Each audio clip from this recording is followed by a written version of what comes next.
Assalamualaikum warahmatullahi wabarakatuh. Halo semuanya. Membahas mengenai artikel ilmiah, terdapat sistematika penulisan artikel yang tepat yang harus diikuti oleh seluruh penulis. Nah, oleh karena itu, pada video kali ini kita akan membahas mengenai sistematika penulisan artikel ilmiah, yang mana kita akan fokus membahas mengenai simpulan, saran, dan daftar pustaka. Sebelum itu, saya akan memperkenalkan anggota dari kelompok 7. Saya Tarisha Nur Aprilia, kemudian ada rekan saya Rani Anggara, Nalita Stefani, Marsafani, dan Alisa Rahmadini. Kemudian terdapat dosen pengampu mata kuliah penelitian pembelajaran bahasa dan sastra, yaitu Ibu Profesor Dr. Haja Hasnah Faiza ARM. Baik, langsung saja simak video ini hingga akhir ya. Baik, sebelumnya perkenalkan, nama saya Alisa Rahmadini. Dengan nomor urut 33 akan membahas tentang kesimpulan. Kesimpulan merupakan bagian akhir dari sebuah makalah yang berisi rangkuman dari seluruh isi makalah. Bagian ini menyatakan kembali hasil penelitian, temuan, dan poin-poin penting yang telah dibahas dalam makalah. Kesimpulan harus ringkas, padat, dan jelas, serta mendukung pernyataan tesis yang diajukan di awal makalah. Simpulan pada sebuah makalah harus mendeskripsikan tentang apa yang dibahas oleh makalah. Harus ringkas dan biasanya tidak boleh lebih dari 10% dari keseluruhan makalah. Lalu isi simpulan juga harus padat karena kesimpulan hanya berisi poin-poin penting, tidak perlu menjelaskan detail, harus mudah dipahami dan tidak membingungkan. Adapun tujuan dari simpulan pada sistem penulisan artikel yaitu yang pertama, memberikan ringkasan singkat. Ringkasan ini membantu pembaca memahami poin-poin penting tanpa harus membaca seluruh teks. Yang kedua, memperkuat argumen dan temuan. Dengan meringkas poin-poin penting dan menunjukkan hubungan antar poin, kesimpulan membantu meyakinkan pembaca tentang validitas argumen dan temuan. Memberikan jawaban atas pertanyaan. Hal ini membantu pembaca memahami tujuan teks dan hasil yang dicapai. Memberikan rekomendasi atau saran. Hal ini membantu pembaca memanfaatkan hasil teks untuk pengembangan pengetahuan atau solusi masalah. Menemukan pencarian informasi. Dengan meringkas poin-poin penting, kesimpulan membantu pembaca cepat menemukan informasi yang mereka cari tanpa harus membaca seluruh teks. Selanjutnya, meningkatkan pemahaman pembaca. Dengan meringkas poin-poin penting dan menunjukkan hubungan antar poin, kesimpulan membantu pembaca memahami makna dan implikasi dari teks. Menyimpulkan inti pembahasan. Hal ini membantu pembaca memahami fokus dan tujuan teks. Memberikan kesan baik. Kesimpulannya ringkas, jelas, dan informatif menunjukkan bahwa penulis telah memahami isi teks dengan baik dan mampu menyampaikannya secara efektif. Selanjutnya, beberapa langkah yang dapat diikuti untuk membuat kesimpulan makalah yang baik, yaitu yang pertama, bacalah kembali seluruh isi makalah atau artikel. Hal ini penting untuk memastikan bahwa kita memahami semua poin penting yang telah dibahas. Yang kedua, catat poin-poin penting dari setiap bab atau bagian makalah. Setelah membaca kembali, catatlah poin-poin penting dari setiap bab atau bagian artikel makalah. Poin-poin penting ini dapat berupa hasil penelitian, temuan, argumen, atau kesimpulan dari setiap bagian. Yang ketiga, susun poin-poin penting menjadi sebuah paragraf yang ringkas dan jelas. Pastikan bahwa paragraf ini tidak mengandung informasi baru yang tidak dibahas di dalam makalah. Yang keempat, gunakan kalimat yang tegas dan lugas. Hindari penggunaan kalimat yang panjang dan berbelit-belit. Selanjutnya, meninjau kembali kesimpulan. Tinjau kembali kesimpulan yang telah dibuat untuk memastikan bahwa kesimpulan tersebut singkat, padat, dan jelas, memuat poin penting dari artikel, tidak mengandung informasi baru dan mudah dipahami. Pastikan bahwa kesimpulan tidak lebih dari 1 halaman. Perbaiki dan edit kesimpulan Anda dengan cermat. Pastikan bahwa tidak ada kesalahan ejaan atau tata bahasa. Perkenalkan, saya Rani Anggara dengan nomor urut 31. Selanjutnya, kita akan membahas saran. Nah, di dalam karya ilmiah, saran adalah usul atau pendapat yang diajukan oleh satu orang untuk dipertimbangkan oleh orang lain. Penulis atau peneliti biasanya memasukkan saran ini di bagian penutup setelah kesimpulan sebagai alat untuk pertimbangan dengan harapan membawa perubahan yang positif. Nah, dari saran ini memiliki beberapa tujuan. Tujuan dari saran-saran ini dimaksudkan untuk memberikan arahan atau panduan pembaca mengenai kemungkinan tindakan atau langkah-langkah berdasarkan informasi dalam artikel. Selain itu juga bertujuan untuk meningkatkan metode penelitian, analisis data, kesimpulan, dan aspek lain dari karya ilmiah. Nah, berikut beberapa tujuan dari saran. Yang pertama, permasalahan yang tidak terjawab melalui kegiatan penelitian. Nah, kesulitan dalam mengutip dengan benar juga dapat menjadi permasalahan dalam karya ilmiah. Ini mungkin terjadi sebagai akibat dari ketidakmampuan penulis atau ketidaktahuan tentang standar untuk kutipan yang tepat. Misalnya, penulis mungkin tidak mengutip dengan benar sumber yang relevan atau tidak mengutip dengan benar referensi yang ada. Nah, selanjutnya, permasalahan teoritis dan konseptual. Ketika teori atau konsep yang digunakan dalam penelitian tidak mampu menjelaskan masalah yang diinginkan, masalah teoritis dan konseptual muncul dalam karya ilmiah. Hal ini dapat terjadi jika teori atau konsep yang diterapkan tidak berhubungan dengan masalah yang diinginkan atau tidak cukup dan jelas dalam menjelaskan masalah yang diinginkan. Nah, dalam karya ilmiah, penulis harus memahami teori dan konsep yang berkaitan dengan masalah yang diinginkan untuk mengatasi kesulitan teoritis dan konseptual. Selanjutnya, keterbatasan strategi penelitian. Keterbatasan strategi penelitian ini dapat berasal dari berbagai sumber seperti faktor-faktor yang mempengaruhi kualitas dan validitas data, kesulitan dalam pemilihan metode penelitian, kesulitan dalam pengumpulan sampel, kesulitan dalam penganalisis data, dan kesulitan dalam pengujian validitas teori. Selanjutnya, permasalahan kualitas penelitian. Salah satu cara untuk menyiasati keterbatasan ini adalah dengan memberikan saran kepada para pihak tentang penelitian yang dilakukan. Tujuan dari saran dalam kesimpulan temuan penelitian adalah untuk memungkinkan pembaca meneliti kekurangan dalam penelitian ilmiah. Nah, selanjutnya bentuk rekomendasi dalam saran. Saran penelitian ditawarkan dalam bentuk rekomendasi untuk beberapa pendekatan baru yang dapat diselidiki dalam penelitian lebih lanjut. Berikut ini adalah struktur rekomendasinya. Nah, yang pertama, menunjukkan temuan yang tidak sesuai dengan rumusan masalah. Tidak setiap permasalahan penelitian memiliki solusi yang memuaskan. Jika ada, itu bukan jumlah yang besar. Sering terjadi bahwa aspek-aspek tertentu dari masalah penelitian diabaikan. Ini bukan berarti bahwa strategi penelitian yang dipilih tidak memadai.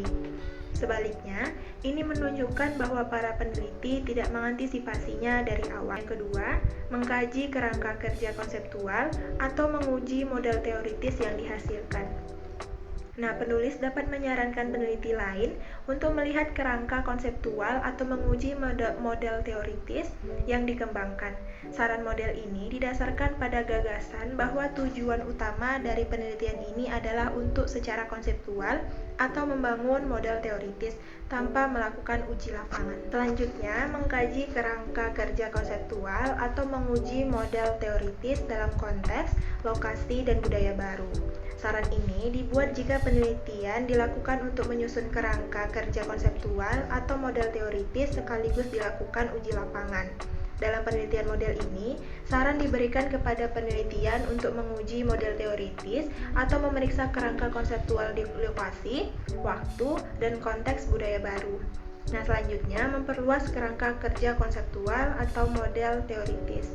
Para peneliti dapat merekomendasikan bahwa peneliti dapat memperluas kerangka konseptual mereka jika telah dikembangkan dan diperiksa atau diuji di lapangan. Saran yang dibuat dalam penelitian ini adalah rekomendasi agar peneliti selanjutnya dapat memeriksa konstruksi atau variabel yang termasuk dalam kerangka konseptual atau model teoritis, melihat aspek-aspek spesifik dari kerangka konseptual hubungan lebih lanjut, dan menambahkan konstruksi baru atau variabel ke kerangka konseptual yang telah dilakukan sebelumnya jika dibenarkan oleh literatur, serta menilai kembali model teoritis atau kerangka konseptual.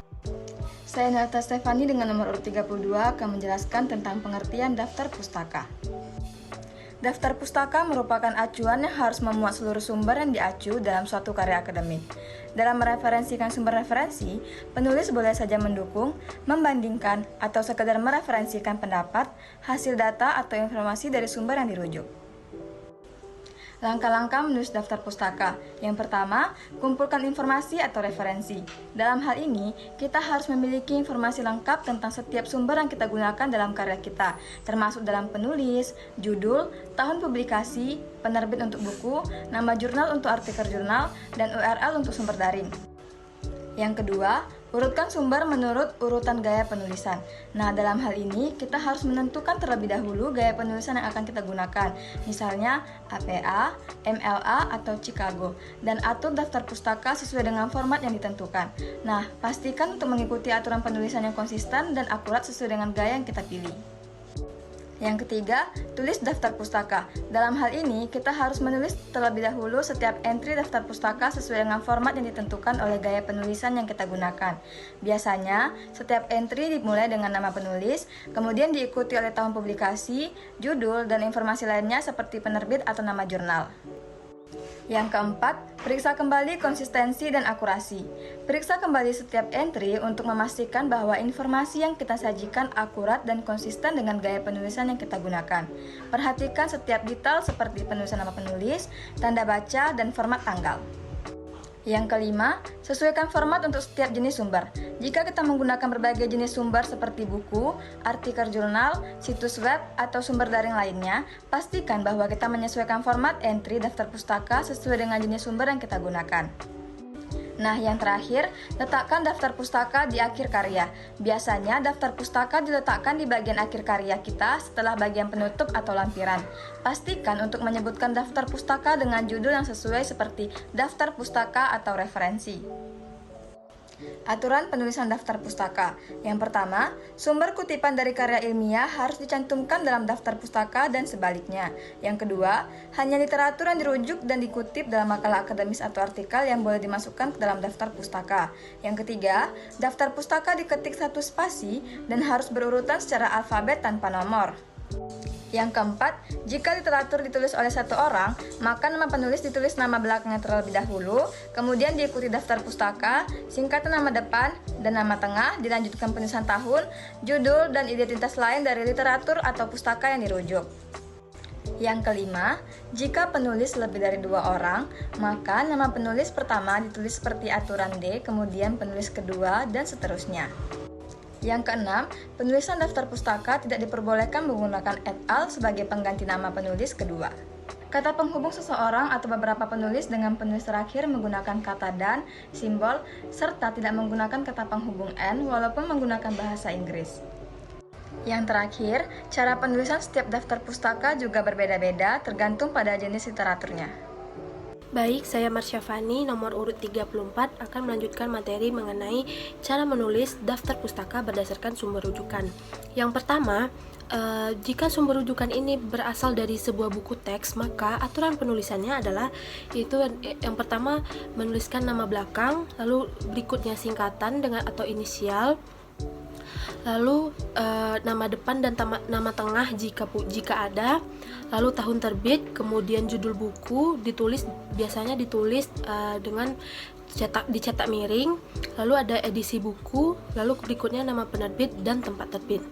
Nah, lalu yang kedua, apabila sumber rujukan ini berbentuk buku teks terjemahan, maka aturan penulisan daftar pustakanya adalah yang pertama membuat nama belakang penulis asli, lalu singkatan atau inisial, lalu berikutnya nama depan dan nama tengah jika ada.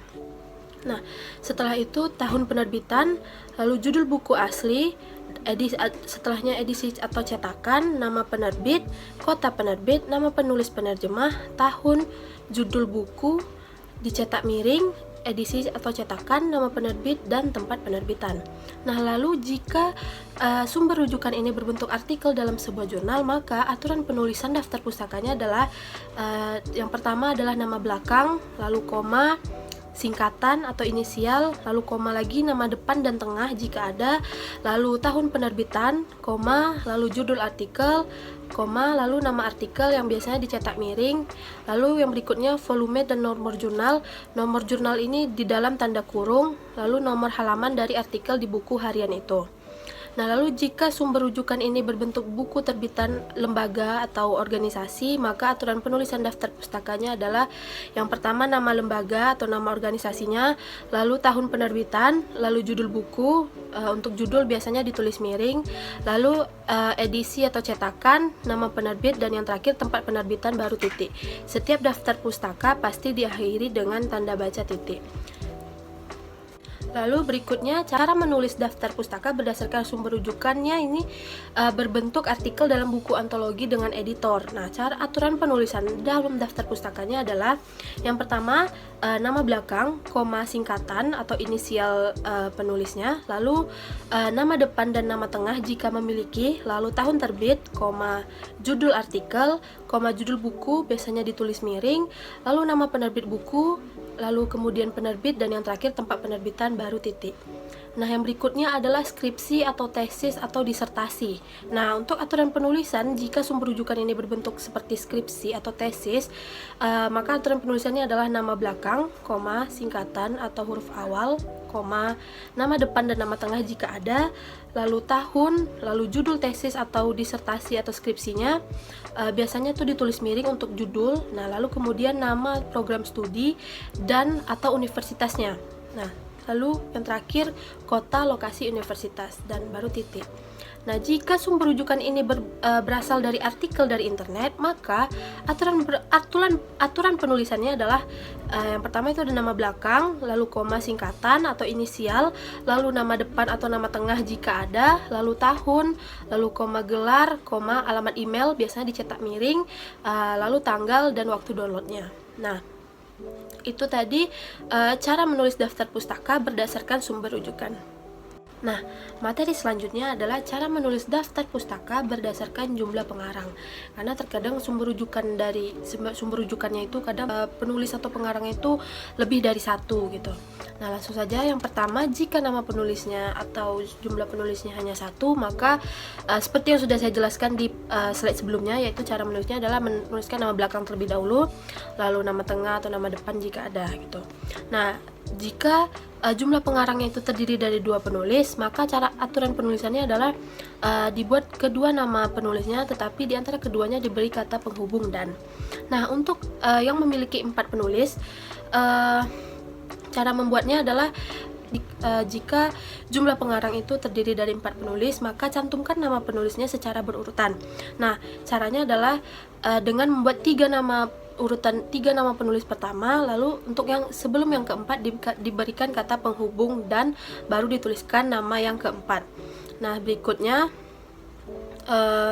jika jumlah pengarang itu terdiri dari 6 penulis. Nah, caranya adalah mencantumkan nama diikuti dengan nama yang lain khusus untuk sumber dengan 6 nama penulis. Nah, caranya adalah seperti yang sudah dilihat di PowerPoint ya. Caranya adalah menuliskan 5 nama penulis secara berurutan.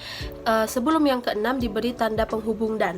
Nah, lalu yang terakhir, jika jumlah pengarang yang dalam suatu sumber rujukan ini lebih dari 6 gitu, misalnya 3-7 orang, maka semua nama akan dicantumkan di dalam daftar pustaka. Nah, caranya seperti yang teman-teman bisa lihat di PowerPoint, caranya adalah menuliskan 3 nama pertama, lalu diikuti dengan kata biasanya DKK atau et al gitu, seperti yang kalau contoh di PowerPoint itu adalah et al gitu. Nah, itu dia materi dari saya. Terima kasih. Baik, saya Tarisha Nur Aprilia nomor urut 35 akan membahas mengenai penggunaan aplikasi Mendeley untuk daftar pustaka. Mendeley adalah salah satu aplikasi atau software yang dapat digunakan dalam pembuatan sitasi dan daftar pustaka. Nah, adapun fitur yang terdapat pada aplikasi Mendeley seperti dapat berjalan pada MS Windows, MacBook, ataupun Linux. Kemudian menampilkan metadata dari sebuah file PDF secara otomatis. Kemudian terdapat backup dan sinkronisasi data dari beberapa komputer dengan akun online. Kemudian terdapat smart filtering dan tagging. Kemudian PDF viewer dengan kemampuan anotasi dan highlighting. Kemudian terdapat juga import dokumen dan makalah penelitian dari situs-situs eksternal, misalnya seperti PubMed, Google Scholar, dan lain-lainnya.